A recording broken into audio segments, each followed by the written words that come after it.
Assalamualaikum warahmatullahi wabarakatuh. Salam sejahtera bagi kita semua. Yang terhormat Ibu dosen pengampu kimia klinik yaitu Ibu Kahar, serta rekan-rekan mahasiswa yang saya banggakan. Terima kasih telah hadir dalam presentasi hari ini. Pada kesempatan ini, tim pemateri akan membawakan topik yang sangat penting dalam dunia kimia klinik, yaitu tes faal jantung. Tanpa berlama-lama, mari kita persilakan tim pemateri untuk menyampaikan materi mereka. Kepada pemateri pertama, waktu dan layar dipersilakan.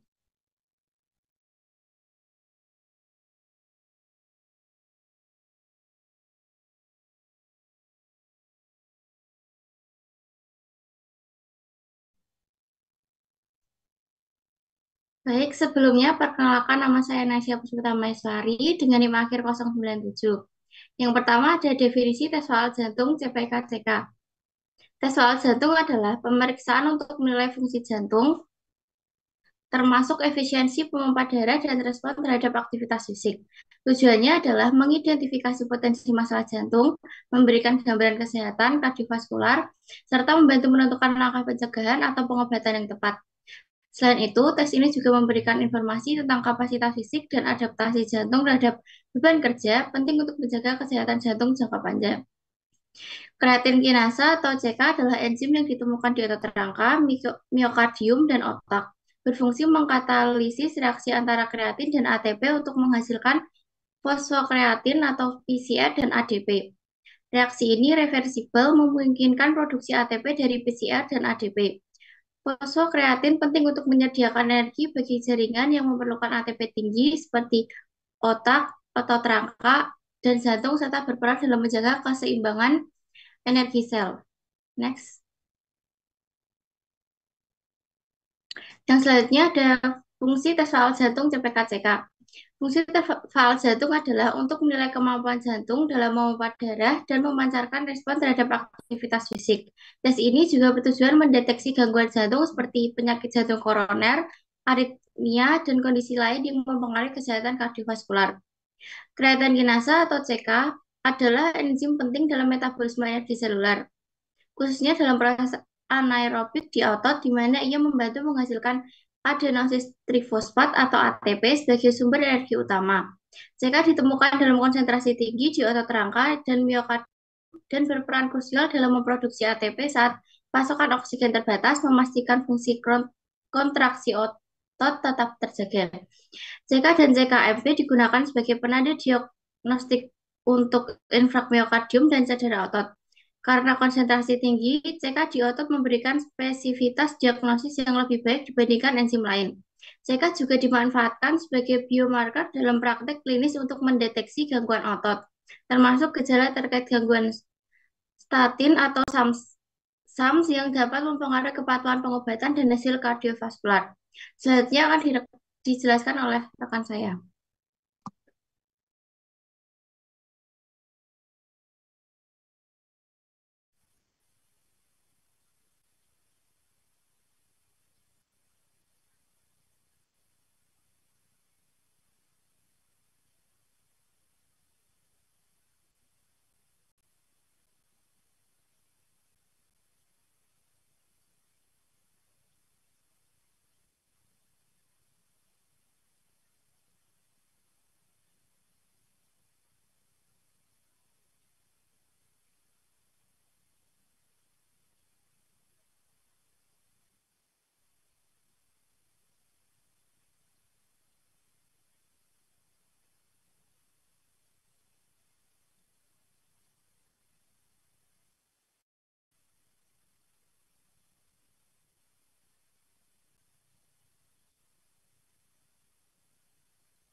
Gak ada suara lu pakai.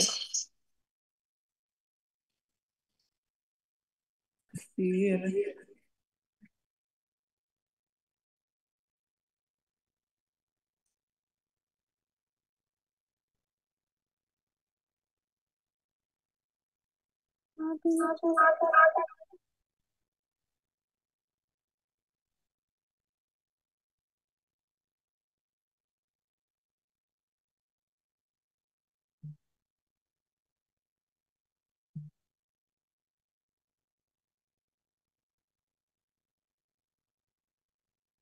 CK isoenzim. Gimana nggak sih, guys?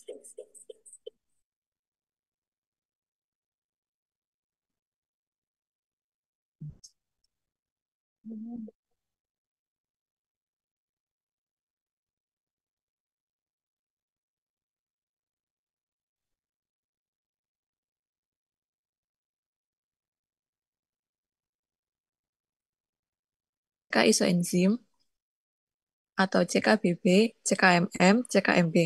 Yang pertama, karakteristik CKBB. CK isoenzim atau otak, lokasi utamanya yaitu berada di otak, memiliki fungsi sebagai metabolisme energi di otak, mirip dengan peran CK secara umum dalam mengkatalisme konversi keratin, fosfat menjadi keratin dan ATP. Penggunaan klinis biasanya digunakan untuk peningkatan kadar CKBB dalam darah, dapat menandakan adanya kerusakan atau cedera pada otak seperti stroke. Yang kedua yaitu karakteristik CKMM atau CK isoenzim otoskeletal. Lokasi utama berada di otot skeletal dan sebagian kecil di jantung. Memiliki fungsi sebagai metabolisme energi otot, terutama dalam mengkatalisis konversi keratin fosfat menjadi keratin ATP yang penting untuk mengkontraksi otot. Yang kedua yaitu penggunaan klinik. Peningkatan kadar CKMM dalam darah sering digunakan sebagai biomarker untuk mendeteksi kerusakan otot skeletal seperti pada kasus rhabdomyolysis atau cedera otot. Selanjutnya yaitu ada karakteristik CKMB atau CK isoenzim jantung. Lokasi utama berada di otot jantung, memiliki fungsi dalam metabolisme energi otot jantung dan digunakan sebagai biomarker untuk mendeteksi kerusakan otot jantung. Penggunaan klinik digunakan untuk peningkatan kadar CKMB dalam darah, sering digunakan sebagai indikator untuk diagnosis infark, miokard akut atau serangan jantung, dan kondisi lain yang terkait dengan kerusakan otot jantung. CKMB sering digunakan bersamaan dengan biomarker lain seperti tropin 1 untuk meningkatkan akurasi diagnosis infark miokard akut. Namun, CKMB memiliki keterbatasan karena kurang sensitif dalam mendeteksi cedera jantung pada awal-awal kejadian. Keterbatasan CKMB antara lain, yang pertama sensitivitas. Kurang sensitif untuk mendeteksi infark miokard dalam waktu kurang dari 6 jam setelah gejala muncul. Yang kedua, spesifisitas, yaitu dapat terpengaruh oleh kondisi lain seperti penyakit, otot, atau tulang. Selanjutnya akan dilanjutkan oleh rekan saya.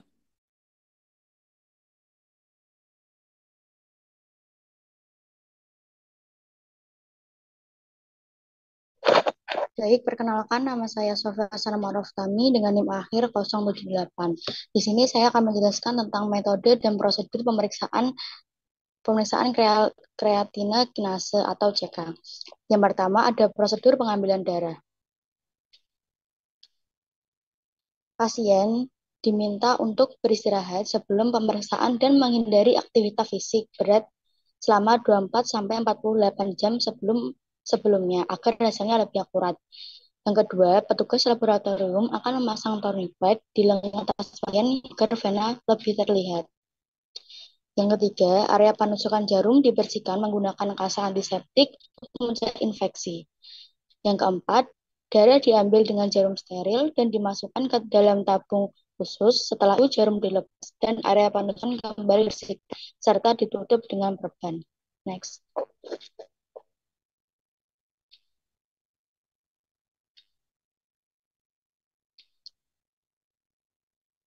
Ada pula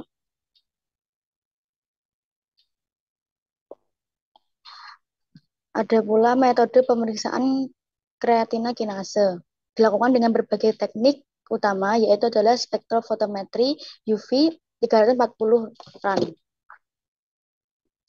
Metode ini merupakan yang paling umum dan akurat dalam mengukur aktivitas enzim CK dalam darah. Prinsipnya berdasarkan kemampuan enzim CK untuk mengkatalisis reaksi yang menghasilkan perubahan penyerapan cahaya pada panjang gelombang 340 nm. Perubahan ini kemudian diukur dengan spektrofotometer untuk menentukan konsentrasi CK dalam sampel. Yang kedua ada imunosai.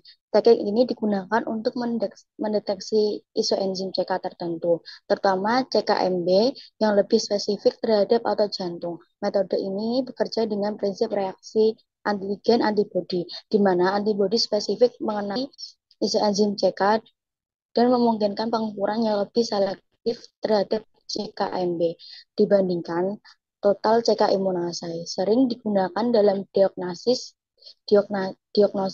serangan jantung atau infak miokard. Next.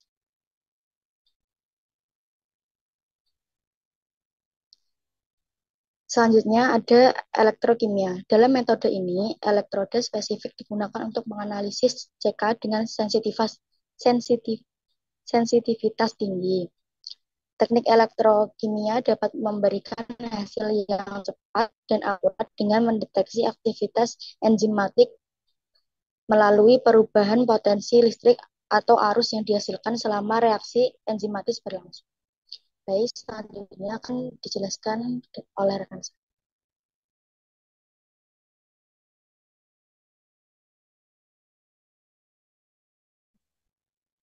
Perkenalkan, saya Nabila Dianusbita. Troponin I merupakan salah satu bagian dari kompleks troponin, yang juga terdiri dari troponin C dan troponin T. Berperan penting dalam regulasi kontraksi otot. Protein ini secara spesifik berfungsi sebagai inhibitor interaksi antara aktin dan miosin dalam kondisi otot yang sedang rileks, sehingga mencegah kontraksi yang tidak diinginkan. Mekanisme ini berubah ketika ion kalsium berikatan dengan troponin C, yang kemudian memicu perubahan konformasi pada troponin I. Perubahan struktur ini menyebabkan troponin I melepaskan hambatannya terhadap interaksi aktin dan miosin, sehingga memungkinkan terjadinya kontraksi otot. Lalu, troponin T merupakan salah satu komponen utama dari kompleks troponin yang berperan dalam regulasi kontraksi otot.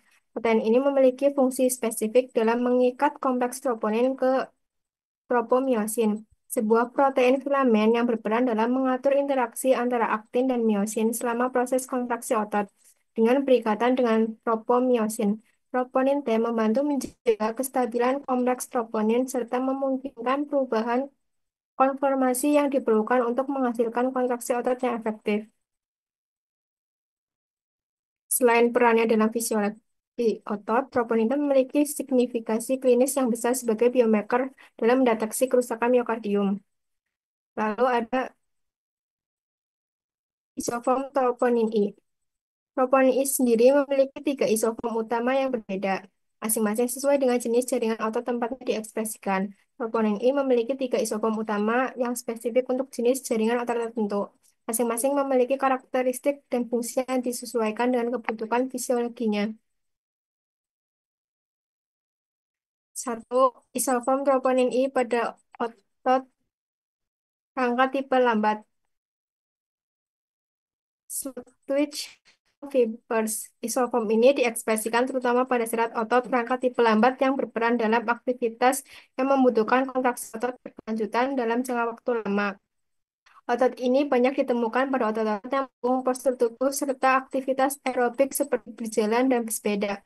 Serat otot slow memiliki kapasitas tinggi untuk metabolisme memungkinkan kontraksi yang lebih efisien dan tahan terhadap kelelahan. 2. Isoform troponin I pada otot rangka tipe cepat. Fast twitch muscles. Berbeda dengan isoform slow twitch. Isoform troponin I ini ditemukan pada serat otot rangka tipe cepat yang lebih dominan dalam aktivitas yang membutuhkan kontraksi kuat dan eksplosif, seperti berlari, melompat, atau mengangkat beban berat. Otot fast twitch cenderung menggunakan metabolisme anaerobik untuk menghasilkan energi, sehingga mampu menghasilkan kekuatan besar dalam waktu singkat, tapi lebih cepat mengalami kelelahan dibandingkan dengan otot slow twitch. Ketiga, isoform troponin I. Isoform troponin I jantung kardiak troponin I. Isoform ini secara eksklusif diekspresikan dalam jaringan otot jantung miokardium dan berperan penting dalam regulasi kontraksi jantung. Karena troponin I jantung tidak ditemukan di jaringan otot rangka, keberadaannya dalam darah merupakan indikator spesifik adanya kerusakan sel miokardium. Next.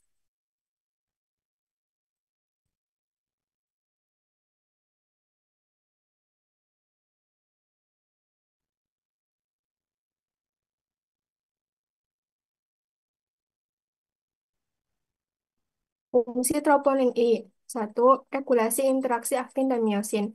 Troponin I berperan sebagai penghambat interaksi antara aktin dan miosin dalam kondisi otot yang sedang rileks. Dalam keadaan ini, troponin I bekerja sama dengan tropomiosin untuk menutupi situs pengikatan aktin miosin sehingga mencegah kontraksi otot yang tidak diinginkan. Dua, perubahan konformasi selama kontraksi otot. Saat ion kalsium Ca12 dilepaskan ke dalam sitoplasma sel otot dan berikatan dengan troponin C, troponin I mengalami perubahan konformasi. Perubahan ini mengakibatkan troponin I melepaskan hambatannya pada aktin, sehingga situs pengikatan bagi miosin terbuka dan kontraksi otot dapat terjadi. Tiga, troponin I sebagai biomarker cedera miokard. Troponin I bersifat spesifik untuk otot jantung, sehingga keberadaannya dalam darah merupakan indikator kuat adanya kerusakan miokardium. Peningkatan kadar troponin I sering digunakan sebagai biomarker dalam diagnosis sindrom koroner akut dan infark miokardium, membantu dokter dalam menilai tingkat keparahan cedera jantung dan menentukan langkah pengobatan yang sesuai. Next.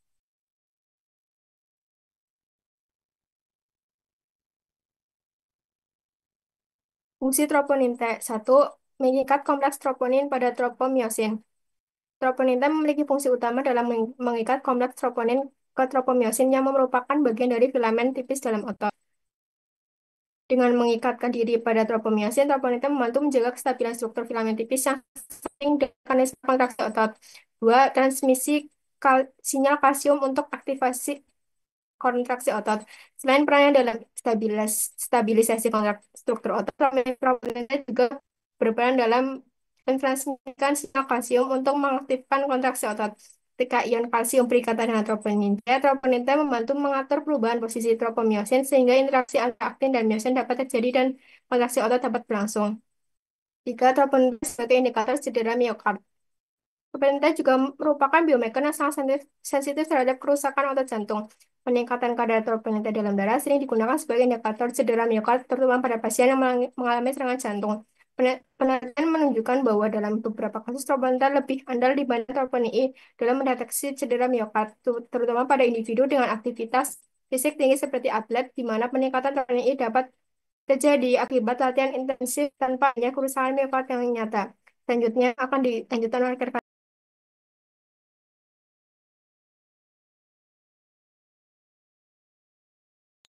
Baik, saya Najwa Eka Syafira akan menjelaskan tentang peningkatan troponin I dan T. Troponin I dan troponin T adalah protein spesifik jantung yang dilepaskan ke darah saat terjadi cedera miokard. Seperti pada infark miokard akut atau IMA, troponin mulai meningkat dalam 3-6 jam, mencapai puncaknya dalam 12-24 jam, dan bertahan selama beberapa hari. Kardiak troponin I 5-7 hari dan kardiak troponin T hingga 14 hari.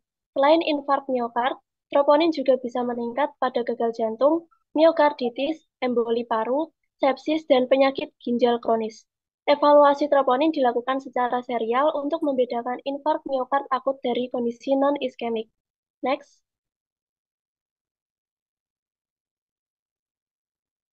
Lalu kegunaan klinis troponin I dan T. Troponin adalah biomarker utama dalam diagnosis infark miokard akut dengan peningkatan signifikan yang disertai bukti klinis seperti nyeri dada atau perubahan EKG. Pemeriksaan troponin juga membantu stratifikasi risiko pasien dengan sindrom koroner akut atau SKA. Kadar tinggi menunjukkan risiko komplikasi yang lebih besar. Selain untuk diagnosis, troponin digunakan dalam pemantauan pasca prosedur kardiologi seperti angioplasti dan operasi bypass.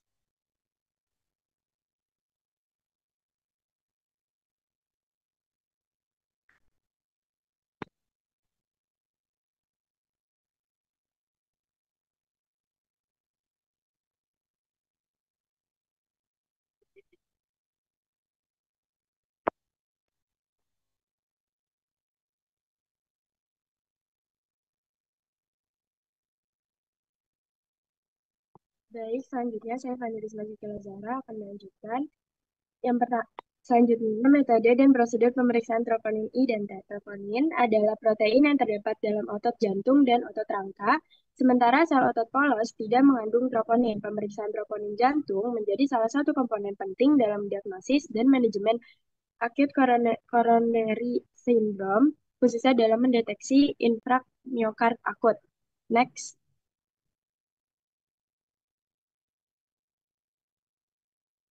Beberapa metode pemeriksaan troponin I dan T. Yang pertama, kromatografi gas spektrometri massa.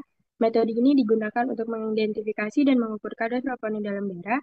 Prinsip kerjanya melibatkan pemisahan senyawa dalam fase gas yang kemudian diidentifikasi berdasarkan rasio massa terhadap muatan. Yang kedua, kromatografi cair kinerja tinggi atau HPLC. HPLC digunakan untuk menganalisis kadar troponin dalam darah berdasarkan perbedaan polaritas dan interaksi dengan fase diam serta fase gerak. Metode ini sering digunakan dalam pengukuran troponin secara kuantitatif, terutama dalam penelitian klinis dan laboratorium referensi. Yang ketiga, spektrofotometri. Teknik ini mengukur absorbensi cahaya oleh troponin pada panjang gelombang tertentu. Spektrofotometri sering digunakan dalam pemeriksaan biomarker enzimatik atau reaksi warna yang berhubungan dengan kadar troponin dalam darah. Next.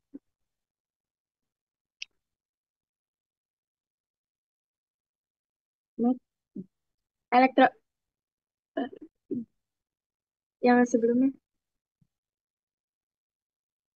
Elektroforesis kapiler. Dalam pemeriksaan troponin, elektroforesis kapiler dapat digunakan untuk menganalisis bentuk isoform troponin dalam darah yang dapat memberikan informasi lebih rinci mengenai kerusakan jantung serta membedakan penyebab peningkatan troponin selain dari infark miokard.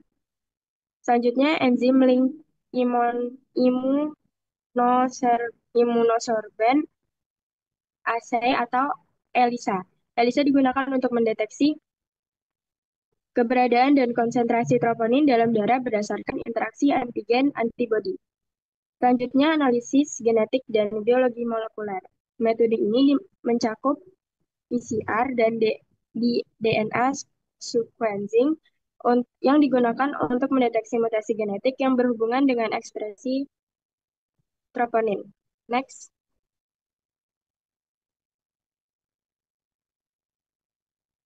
Pemeriksaan troponin I dan T berdasarkan imunokimia. Pemeriksaan troponin dengan metode imunokimia berbasis reaksi antigen-antibodi memungkinkan deteksi spesifik troponin dalam darah. Beberapa metode yang umum digunakan meliputi next.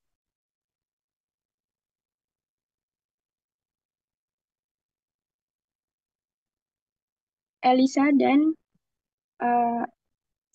CLIA. ELISA dan CLIA adalah dua teknik imunokimia yang digunakan untuk mendeteksi troponin dalam darah.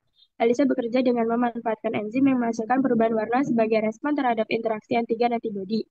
Dan intensitas warna yang dihasilkan diukur menggunakan spektrofotometri. Metode ini banyak digunakan karena relatif sederhana dan spesifik. Sementara itu, CLIA menggunakan prinsip serupa, tetapi sinyal yang dihasilkan berupa cahaya luminesensi, bukan perubahan warna. Teknologi ini memiliki sensitivitas yang lebih tinggi dibandingkan ELISA sehingga dapat mendeteksi kadar troponin yang sangat rendah dalam darah dengan waktu pemeriksaan yang lebih cepat. Oleh karena itu, CLIA lebih umum digunakan dalam praktik klinis untuk deteksi dini infark miokard akut. Next. Selanjutnya adalah POCT atau Point of Care Testing. POCT adalah metode pemeriksaan troponin yang dilakukan secara langsung di tempat layanan kesehatan menggunakan perangkat portable berbasis imunokromatografi.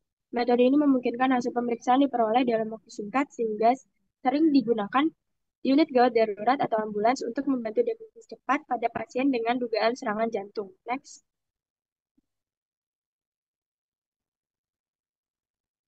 Prosedur pemeriksaan troponin I dan T. Pemeriksaan troponin dilakukan dalam 3 tahap, yaitu pra-analitik, analitik, dan post-analitik. Setiap tahap memiliki peran penting dalam memastikan keakuratan hasil, terutama dalam mendiagnosis kondisi seperti infark miokard akut atau IMA. Selanjutnya akan dilanjutkan oleh rekan saya. Baik, perkenalkan nama saya Rizky Adnan dengan NIM akhir 101. Tahap pra-analitik. Tahap pra-analitik mencakup persiapan pasien, pengambilan sampel darah, serta penanganan dan transportasi sampel sebelum dilakukan analisis di laboratorium. Pasien yang akan menjalani pemeriksaan troponin tidak memerlukan persiapan khusus seperti puasa, namun harus berada dalam kondisi tenang agar hasil terpengaruh oleh faktor fisiologis lainnya. Pengambilan darah terbukti melakukan vena, biasanya pada vena median cupidity menggunakan speed atau vacuum. Setelah darah diambil, sampel harus segera ditangani sesuai dengan metode pemeriksaan yang digunakan. Next. Tahap analitik. Setelah sampel siap, tahap analitik dilakukan untuk mengukur kadar troponin dalam darah. Salah satu metode yang sering digunakan adalah immunoassay, baik dengan teknik ELISA maupun CLIA. Dalam metode ini, sampel darah yang mengandung troponin akan berikatan dengan antibodi spesifik yang telah dilapisi di dalam mikrotiter plate. Jika troponin terdeteksi, reaksi antigen antibodi ini akan menghasilkan sinyal yang dapat diukur. Pada ELISA, sinyal yang dihasilkan berupa perubahan warna, sedangkan pada CLIA, sinyal yang dihasilkan berupa luminesensi yang lebih sensitif dalam mendeteksi keberadaan troponin dalam konsentrasi rendah. Next. Tahap post-analitik. Setelah hasil diperoleh, tahap post-analitik mencakup interpretasi, pelaporan, serta tindak lanjut berdasarkan kadar troponin yang terdeteksi. Nilai troponin yang normal umumnya berada di bawah 0,01 Ng/ml. Jika kadar troponin melebihi batas normal, terutama lebih dari 0,1 Ng/ml, maka dapat menjadi indikasi adanya kerusakan pada otot jantung seperti pada infark miokard akut. Jika hasil pemeriksaan menunjukkan troponin dalam batas ambang, dokter mungkin akan meminta pemeriksaan ulang dalam 3-6 jam untuk memantau perubahannya. Pelaporan hasil pemeriksaan disesuaikan dengan metode yang digunakan. Pada metode POCT, hasil dapat langsung diberikan kepada dokter atau tenaga medis dalam hitungan menit. Sedangkan pada metode ELISA atau CLIA, hasil biasanya tersedia dalam waktu 1 hingga 2 jam setelah proses analisis. Next. Untuk saya skip ya Bapak. Kesimpulan. Tes fal jantung yang meliputi pemeriksaan enzim kreatin kinase, CK, dan troponin memiliki peran penting dalam menilai fungsi jantung serta mendeteksi adanya cedera miokard. Enzim CK terdiri dari 3 isoenzim utama, yaitu CKBP, CKMM, dan CKMP, yang masing-masing memiliki peran dalam jaringan tubuh tertentu. CKMP secara khusus digunakan sebagai penanda untuk mendeteksi kerusakan otot jantung. Di sisi lain, troponin 1 dan troponin T merupakan biomark spesifik yang lebih sensitif dan mendeteksi infark miokard akut dibandingkan CKMP karena hanya ditemukan dalam jaringan otot jantung.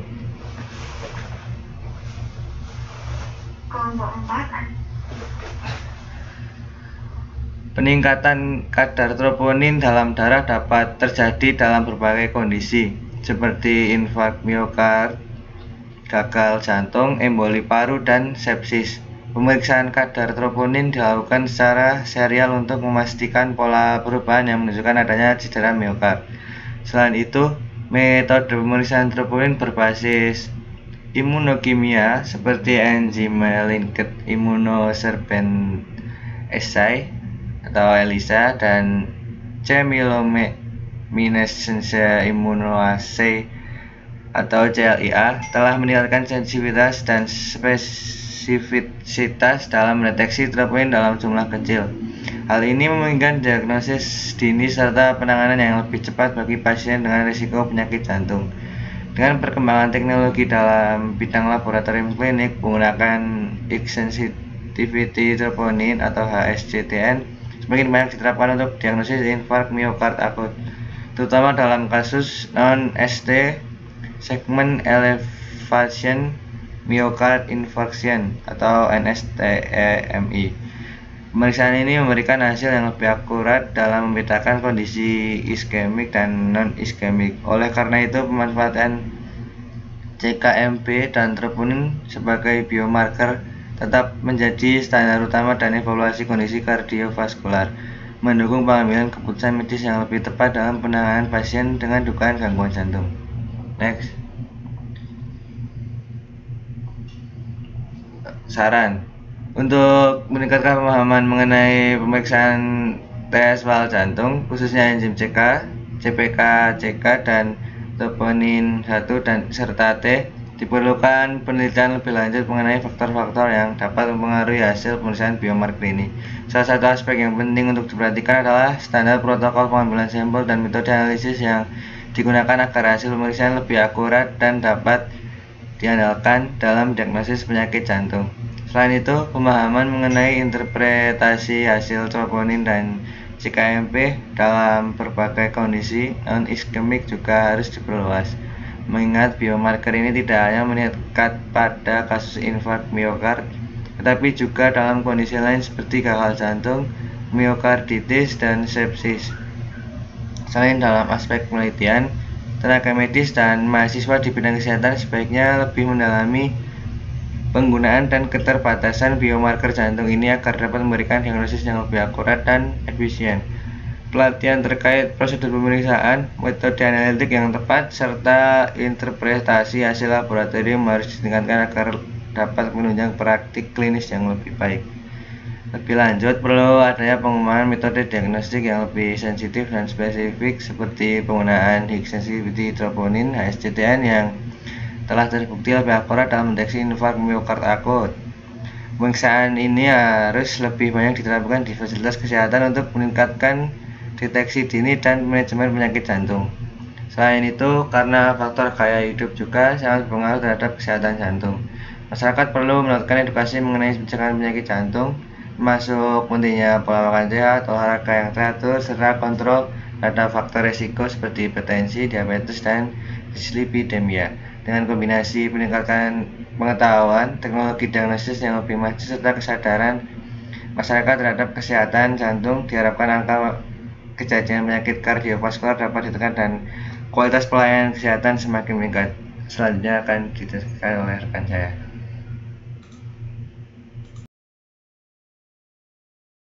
Perkenalkan, nama saya Alenela Daniswari. Di sini saya akan membacakan studi kasus dan review jurnal.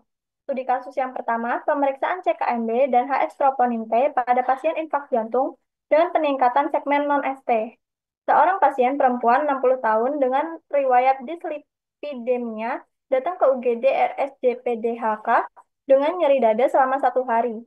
Hasil EKG menunjukkan T inverted di beberapa lead, mengindikasikan kemungkinan iskemia miokard. Pemeriksaan laboratorium menunjukkan CKMB dalam batas normal 19 U per L, tetapi HS troponin T, HSCTNT meningkat signifikan 142 Ng per L yang normalnya kurang dari 14 Ng per L. Pemeriksaan ulang setelah 10 jam menunjukkan penurunan HSCTNT menjadi 109 Ng per L, sedangkan CKMB tetap normal. Hasil ekokardiografi menunjukkan fraksi ejeksi 40%, menandakan disfungsi ventrikel kiri dan gagal jantung kognitif atau CHP grade 2. Pasien diagnosis dengan non-ST segment elevation, myocardial infarction, NSCMI, dan CHF grade 2. Tetapi yang diberikan meliputi aspirin, clopidogrel, isosorbit, dinitrat, heparin, statin, ACE inhibitor, dan diuretik. Kasus ini menyoroti pentingnya HSCTNT sebagai biomarker yang lebih sensitif dibandingkan CKMB dalam diagnosis NSTMI, serta perlunya pengukuran troponin secara serial untuk meningkatkan akurasi diagnosis dan stratifikasi risiko. Next.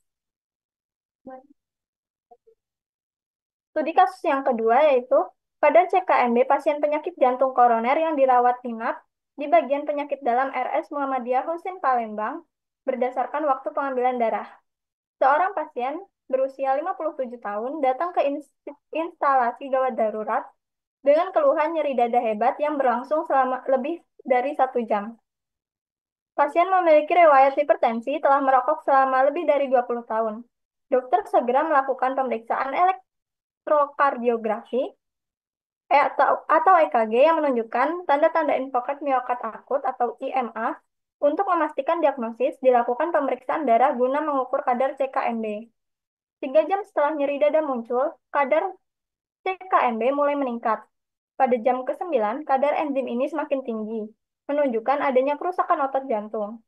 Puncaknya terjadi pada jam ke-21, di mana kadar CKMB mencapai angka tertinggi, menegaskan bahwa pasien memang mengalami serangan jantung setelah menjalani perawatan.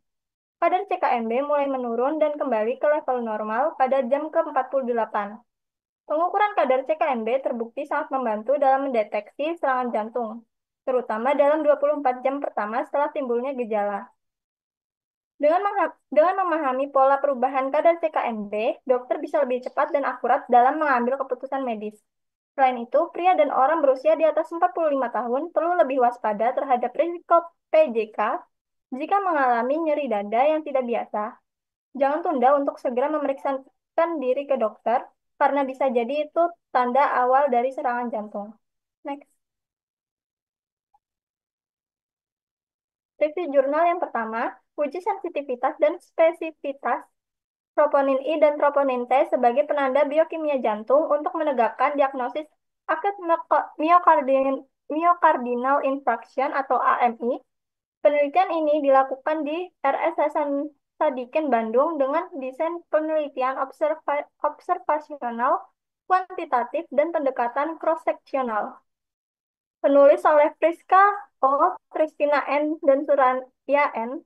Kesimpulan, troponin T lebih sensitif dalam mendeteksi pasien dengan serangan jantung, tetapi dapat memberikan hasil positif palsu pada pasien dengan gagal ginjal atau kondisi lain. Troponin I lebih spesifik, artinya lebih akurat dalam memastikan bahwa pasien benar-benar mengalami serangan jantung. Pemeriksaan troponin sebaiknya dilakukan lebih dari 1 kali, terutama jika hasil awal negatif tetapi pasien menunjukkan gejala klinis yang kuat. Jumlah sampel dalam penelitian ini masih terbatas, sehingga penelitian lebih lanjut dengan metode yang lebih akurat seperti ELISA diperlukan untuk memastikan hasil yang lebih valid. Pembahasan, jurnal ini membahas peran 2 biomarker utama yaitu troponin I dan troponin T. Dalam diagnosis AMI atau serangan jantung, kedua biomarker ini memiliki fungsi penting karena dapat membantu mendeteksi kerusakan otot jantung sejak dini, yang sangat krusial dalam pengobatan dan pencegahan komplikasi lebih lanjut. Dari hasil penelitian ditemukan bahwa troponin T lebih sensitif dibandingkan troponin I. Artinya, CTNT lebih baik dalam mendeteksi pasien yang benar mengalami serangan jantung. Namun kelemahannya adalah CTNT juga bisa meningkat pada kondisi lain, seperti gagal ginjal kronis sehingga ada kemungkinan hasil false positif. Sebaliknya,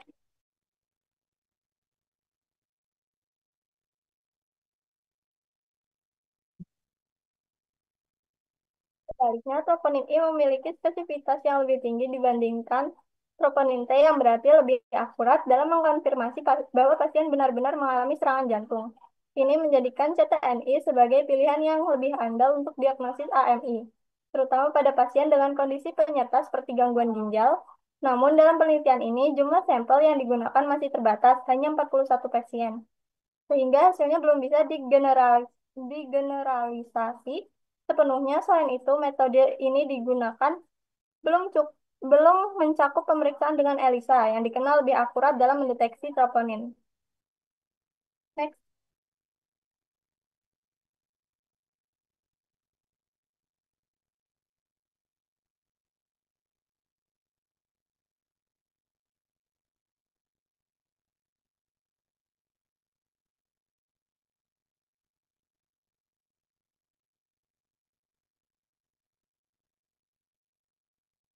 Jurnal yang kedua yaitu creatine kinase related to the mortality in myocardial infarction metode. Penelitian ini menggunakan desain potong lintang atau cross-seksional dengan data sekunder dari rekam medis 62 pasien infak miokard akut yang dirawat di unit perawatan jantung intensif Rumah Sakit Dr. Wahidin Sudirohusodo, Makassar, dari Juni 2010 hingga Juli 2011. Kadar CK diuji saat pasien masuk rumah sakit dan diklasifikasikan dalam kuartil untuk dianalisis pengaruhnya terhadap angka kematian. Uji statistik yang digunakan meliputi Mann-Whitney, uji T independen, dan chi-square dengan bantuan perangkat lunak SPSS versi 21. Pembahasan hasil penelitian ini menunjukkan bahwa kadar CK yang tinggi berhubungan erat dengan angka kematian pada pasien infark miokard akut. Studi ini sejalan dengan penelitian sebelumnya yang menunjukkan hubungan antara peningkatan CK dan risiko kematian akibat kejadian kardiovaskular. Penelitian lain yang dilakukan oleh Halkin et al. Melaporkan bahwa pasien dengan kadar CK puncak yang lebih tinggi memiliki angka kematian lebih tinggi setelah intervensi koroner primer. Selain itu, penelitian Kasmi et al. Juga menemukan bahwa CK yang meningkat pada saat masuk rumah sakit dikaitkan dengan kejadian jantung selanjutnya dalam 18 hingga 30 bulan setelah infark miokard akut. Namun, studi ini memiliki beberapa keterbatasan seperti tidak mempertimbangkan faktor lain yang dapat mempengaruhi kadar CK, seperti cedera otot rangka atau kondisi lainnya. Untuk penelitian mendatang, disarankan agar menggunakan kadar CK puncak dan mempertimbangkan faktor lain yang dapat mempengaruhi hasil. Kesimpulan, penelitian ini menunjukkan terdapat perbedaan signifikan dalam kadar CK antara pasien infark miokard akut yang bertahan hidup dan yang tidak selama perawatan di rumah sakit. Semakin tinggi kadar CK saat masuk rumah sakit, semakin tinggi pula risiko kematian pasien. Disarankan untuk penelitian selanjutnya menggunakan puncak kadar CK sebagai parameter dalam evaluasi risiko kematian pasien infark miokard akut. Next. Lalu berikutnya review jurnal yang ketiga yaitu Difference in Troponin E dan Troponin T released in High Performance Athletics Outside of Competition. Metode studi observasional pada 219 atlet elit mengukur kadar troponin I dan troponin T menggunakan tes darah di luar kompetisi. Pembahasan studi ini menemukan bahwa 9,2% atlet memiliki kadar CTNI yang lebih tinggi dari batas normal, sedangkan CTNT tetap dalam rentang normal. Sebaliknya, hanya 0,9 atlet menunjukkan peningkatan CTNT tanpa peningkatan CTNI, dan 2,3% atlet mengalami peningkatan pada kedua marker tersebut.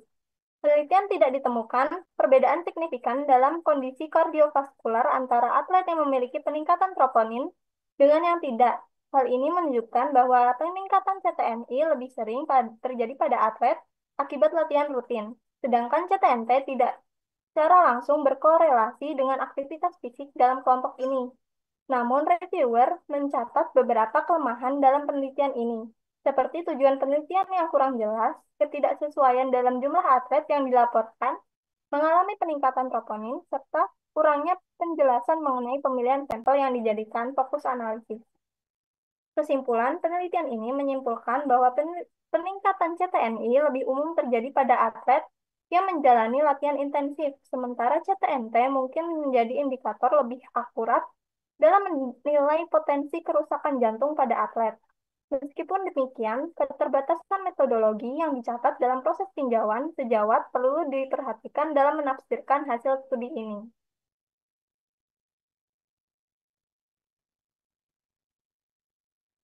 Baik, terima kasih pada pemateri atas pemaparan yang sangat informatif. Semoga ilmu yang disampaikan bermanfaat bagi kita semua. Terima kasih atas perhatian dan partisipasinya. Wassalamualaikum warahmatullahi wabarakatuh.